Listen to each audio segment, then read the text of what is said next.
को नहीं दिखा रही है, तो इस बात की शिकायत नरेंद्र मोदी जी देश की जनता से क्यों कर रहे हैं? इस बात की शिकायत वो अपनी पार्टी के राज्यसभा सांसद सुभाष चंद्रा से करें, जो जी न्यूज के मालिक बन के बैठे हैं। अरे भैया, जी न्यूज आपको इतना तो दिखा रहा है कि मोदी जी आम काट के खाते हैं या चूस के खाते हैं। जी न्यूज इतना दिखा रहा है कि मोदी जी जेब में बटुआ रखते हैं या नहीं रखते हैं। जी न्यूज इतना दिखा रहा है कि मोदी जी, एक बार मैंने बोला एलेक्सा प्ले द सॉन्ग साजन जी घर आए, लेकिन एलेक्सा बोलती है आएंगे तो मोदी जी। अब क्या जी न्यूज ये दिखाए कि मोदी जी सुबह 5 बजे उठ के शौचालय में जाते हैं, मोदी जी 6 बजे स्नान करते हैं, ये दिखाए तब आप मानेंगे कि मीडिया आपको दिखा रही है, लेकिन देश के पत्रकार के नहीं हो सकते। लेकिन ये मीडिया जो है ना, कभी बेरोजगारों को डिबेट में नहीं बैठाती है, ये को नहीं बैठा। सुन लीजिए, बेरोजगार को अगर डिबेट में बिठा लेना और हम जैसे लोगों को बिठा ले, तो मैं तो सबसे पहला सवाल यही करूंगा कि आप लोग जो धर्म का ये पैमाना चलाते हैं, क्या इस देश के अंदर सारे नौजवानों को रोजगार मिल गया? क्या देश का हर एक नागरिक आज रोटी खाता है 2 वक्त की? जो आप धर्म की डिबेट दिखा रहे हैं, धर्म बाद में है, सबसे पहले लोगों के पेट में रोटी मिलनी चाहिए, ये देश होनी चाहिए, ये देश संविधान से चलता है, ठीक है ना? ये देश पहले है, अगर देश होगा तब इस देश में धर्म चलेगा। धर्म पे इतना जोर क्यों दिया जा रहा है? धर्म पे जोर इसलिए दिया जा रहा है क्योंकि धर्म से कुर्सी मिलती है, और कुर्सी को लेने के लिए ये लोग हिंदू और मुसलमान के राइट कराते हैं। आज इस देश के अंदर मैं तो ये पूछना चाहता हूँ कि कौन से हिंदू की सरकार चल रही है? वो हिंदू जो वहाँ कश्मीर में बैठा हुआ है धरने पर, वो कश्मीरी ब्राह्मण है, या वो हिंदू जिसकी बेटी के साथ हाथरस में बलात्कार हुआ, वो भी हिंदू है? हम इस देश में किसी को ब्राह्मण, शूद्र, वैश्य, दलित नहीं बताते, हम उसको हिंदू मानते हैं, और आप हिंदुओं को बांटने का काम करते हो। नहीं मानते आप? बिल्कुल नहीं मानते।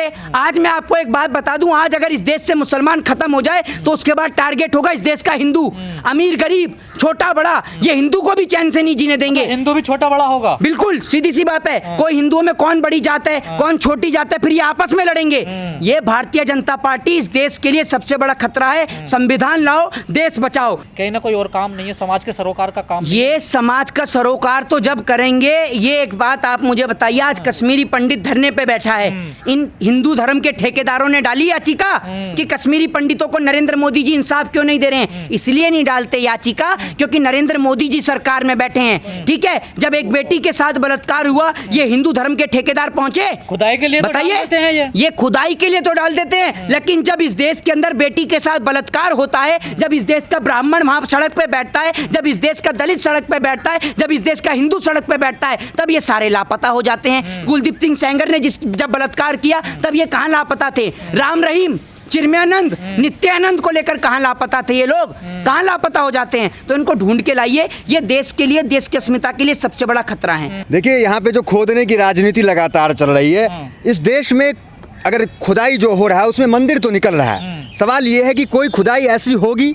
जहाँ से शिक्षा निकलेगा? क्या खुदाई कोई ऐसी होगी जहाँ से रोजगार निकलेगा?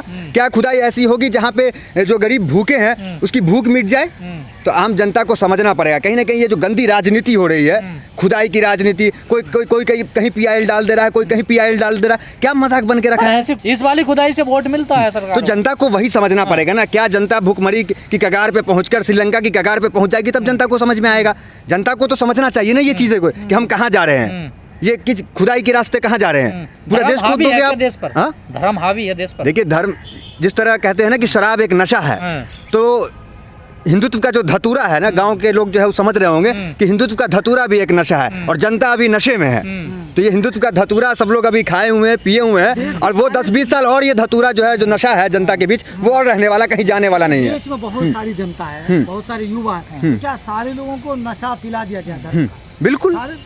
तो जनता को तो समझना पड़ेगा ना। शराब पीने में बहुत अच्छा लगता है, आनंद आता है, लेकिन उससे नुकसान कितना होता है उस शराब को पीने से, तो वो समझना पड़ेगा। जो धतूरा हम चाट रहे हैं हिंदुत्व का, उससे कितना देश को नुकसान होगा। प्रधानमंत्री जा रहे हैं, विदेश दौरा कर रहे हैं, वो कह रहे हैं कि वहाँ के जापान के बच्चों से मिल रहे हैं। प्रधानमंत्री अपने देश के बच्चों से रिश्ता क्यों नहीं सुधारते? कहते हैं कि विदेश नीति में रिश्ता सुधार रहे। उन्हें तो अपने गरीबों से रिश्ता सुधारना चाहिए, जो शिक्षित नहीं, जो शिक्षा के लिए सोनू जैसा लड़का बिहार का भटक रहा है, कह रहा है हम सरकारी स्कूल में नहीं पढ़ेंगे, हम प्राइवेट स्कूल में पढ़ेंगे। प्रधानमंत्री मोदी के सबसे चहेते, आज के मीडिया और कैमरा सबसे चहेता हो गया प्रधानमंत्री मोदी का, लेकिन जनता का चहेता नहीं हो पाया। जनता के मुद्दे कहाँ चले गए? आज जनता के मुद्दे पे बातचीत होनी चाहिए कि नहीं होनी चाहिए? आपको खुद समझ में आ रहा होगा कि आज मीडिया का स्तर कहाँ है, कहाँ मीडिया आ गया। जनता का मुद्दा नहीं है, तो मीडिया का ये काम है कि जाए पता करे वहाँ शिवलिंग है कि फव्वारा है। मीडिया ये तो काम कोर्ट का है, कोर्ट तय करेगी, एजेंसी तय करेगी, उसको तय करने दीजिए। मीडिया क्यों चला रही है शिवलिंग है कि फव्वारा है? मीडिया को जाइए, आपको नहीं दिख रहा है गाँव में बेरोजगारी है, भुखमरी है, वो आपको नहीं दिख रहा है? तो मीडिया को तो वो जो खबर जाके दिखाना चाहिए ना, मीडिया यहाँ क्या खोज रही है, शिवलिंग है कि फव्वारा है। जनता को तो श्रीलंका की जो जनता थी उसे भी तो समझ में नहीं आ रहा था ना, अब समझ में आ रहा है।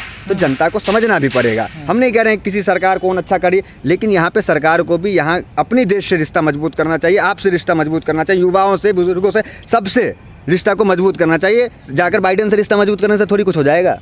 अपने देश में रिश्ता को मजबूत कीजिए और भलाई के लिए काम कीजिए। नहीं, दुनिया में हिंदू रिश्ते मुस्लिम मजबूत नहीं। हो रहे हैं, उनका डंका बज रहा है। देखिए विदेश नीति कितनी अच्छी है उनकी। मोदी जी विश्व गुरु हाँ, हैं। पूरी अच्छा दुनिया- लगता है कि सीढ़ी पे उतरते हुए तस्वीर आपने भी देखा है। अच्छी बात है, विश्व गुरु हैं तो देश में चलिए अच्छा है कि प्रधानमंत्री मोदी का नाम हो, हमारा भी नाम हो इसके पीछे पीछे। लेकिन हकीकत में देश में पहले गुरु बन जाए सबके तो अच्छा रहेगा। यहाँ देश में अच्छा कुछ करे, सबको खुशहाल रखे, सब अच्छा अच्छा चले, तो विदेश में जाकर डंका बजने से क्या फायदा है। देश में अच्छे डंका बज जाए। पर कि मोदी जी ही कुछ कर सकते हैं पूरी दुनिया के लिए। अच्छा, दुनिया के लिए कर सकते हैं। हाँ। अरे पहले देश के लिए अच्छा करें, अच्छा कर रहे हैं तो अच्छा और अच्छा करें। जो यहाँ पे हालत खराब है वो सबसे निपटे। कह रहे हैं मैं मक्खन पे लकीर नहीं बनाता हूँ, मैं पत्थर पे लकीर खींचता हूँ। अच्छा, हाँ जी। आपने देखा लकीर खींचते हुए? तो फिलहाल तो कहीं से दिख नहीं रहा है, हाँ। उम्मीद नजर नहीं आ रहा है, लेकिन होना चाहिए, काम करना चाहिए जनता आप की। पेशे से पत्रकार हैं, मीडिया में क्या सुधार होने चाहिए आपकी नज़र से? हाँ। मीडिया में क्या मीडिया सुधार? स्वतंत्र होनी चाहिए, जो कि मीडिया अभी स्वतंत्र नहीं है।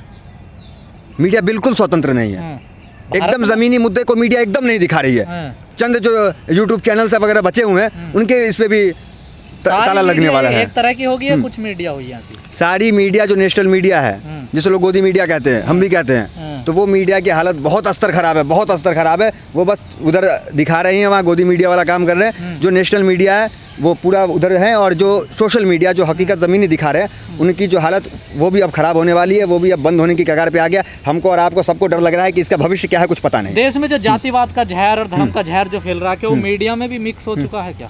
मीडिया में भी इस तरीके की मानसिकता के लोग हैं क्या, जातिवादी लोग? बिल्कुल है। उसी का प्रभाव है क्या ये? फिर जो मुद्दे दलित के होते हैं, जो मुद्दे मुसलमानों के होते हैं, वो मुद्दे क्यों नहीं चलते? वो मुद्दे गायब क्यों हो जाते हैं? हमारे प्रोग्राम में, आपके प्रोग्राम में मीडिया तो पहुंचते हैं, शाहीन बाग मीडिया पहुंचता है, लेकिन शाहीन बाग की अच्छाई क्या जनता के सामने गई? नहीं गई। एक बुराई आ जाए, एक स्टेटमेंट बुराई आ जाए, सारी मीडिया चलेगी। तो मीडिया आते हैं, मीडिया जो है वहाँ पे मतलब दलित और मुसलमान के यहाँ मतलब गलतियां देखने जाती है। हाँ। मीडिया जाती है, पर जो वहाँ गलतियां हो रही है उनको देखने जाती है, बिल्कुल कमियां निकालने जाती है। मीडिया जाती है वहाँ पे। कोई स्टेटमेंट गलत आ जाए तो फिर वहाँ पे देखिए चलेगा, लाइव टेलीकास्ट आपका होगा। कुछ अच्छा बोले आप देश के लिए तो नहीं होगा। तो क्या भविष्य क्या लग रहा है आपको आने वाले समय में? क्या होगा? आने वाले भविष्य में सरकार किसकी भी हो, लेकिन स्थिति सुधरनी चाहिए। जो स्थिति अभी है, सिर्फ आईना दिखा देना टेलीस्कोप से कि देश में बहुत अच्छा चल रहा है, तो अच्छा स्थिति नहीं है। अच्छी स्थिति करने के लिए काम करना पड़ेगा, यात्राएं कम करनी पड़ेगी और जनता के बीच में जाना पड़ेगा। धर्म में इन्वॉल्व ना किया जाए, धर्म को अपना एक जगह। मैंने फिर कह रहा हूँ कि धर्म का जो अफीम है, जो धतूरा धर्म का जो चाट लिया लोगों ने, उसके नशे से निकलना पड़ेगा। शराब बंद करने की जरूरत नहीं है इस देश में। इस देश में धर्म का जो अफीम जो लोग पी रहे हैं, चाहे वो हिंदू हो या मुसलमान हो, उसका जहर खतरनाक है। शराब का जो जहर होता है ना, वो आपको खराब करेगा, लेकिन हिंदुत्व का जहर या धर्म का जहर जो होता है ना, पूरे देश को खराब कर देगा, गर्क में मिटा देगा। याद रखिएगा। उन माँ बाप को भी सोचना चाहिए। मध्य प्रदेश के जो मुख्यमंत्री शिवराज सिंह चौहान का बेटा लंदन में पढ़ने जाता है, LLB डिग्री लाता है, और यहाँ के जो बच्चे हैं वो हाथ में तलवारें लेके, झंडे लेके उन्हें ये समझ में आना चाहिए ना कि आखिर जो हम जो है हिंदू रक्षक हम ही बन गए। अरे धर्म को खतरा है, किसने क्या दिया? धर्म को बिल्कुल खतरा नहीं है। क्या मुस्लिम खतरे में, हिंदू खतरे में? शिवराज के बेटे को नहीं लगता? तो उनके बेटे तो बड़ा अच्छा कर रहे हैं। वो तो विदेश जा रहे हैं ना, उन्हें अगर खतरा लगता तो बहुत है देश में। उनके बेटे विदेश जाएंगे, उनके बेटे वहाँ क्रिकेट में चेयरमैन बनेंगे, उनके बेटे बनेंगे। हमारे यार आपके वो उनके भाई, उनके बेटे क्यों जाकर के भगवा झंडा लेके मस्जिद में फहरा रहे हैं? क्यों फहरा रहे हैं? तलवार उठा रहे हैं ना, तलवारें भी उठा रहे हैं वो। तो यही कह रहा हूँ ना, यही गलत है, ये नहीं होनी चाहिए। अगर जो शिक्षित लोग हैं, आप लोग से भी कहेंगे कि जाइए मैसेज दीजिए लोगों में, आप धर्म बचा रहे हैं, धर्म खतरे में आता है। किसने कह दिया बेवकूफ़ बना रहे हैं लोगों को? आप धर्म कभी खतरे में नहीं आता है।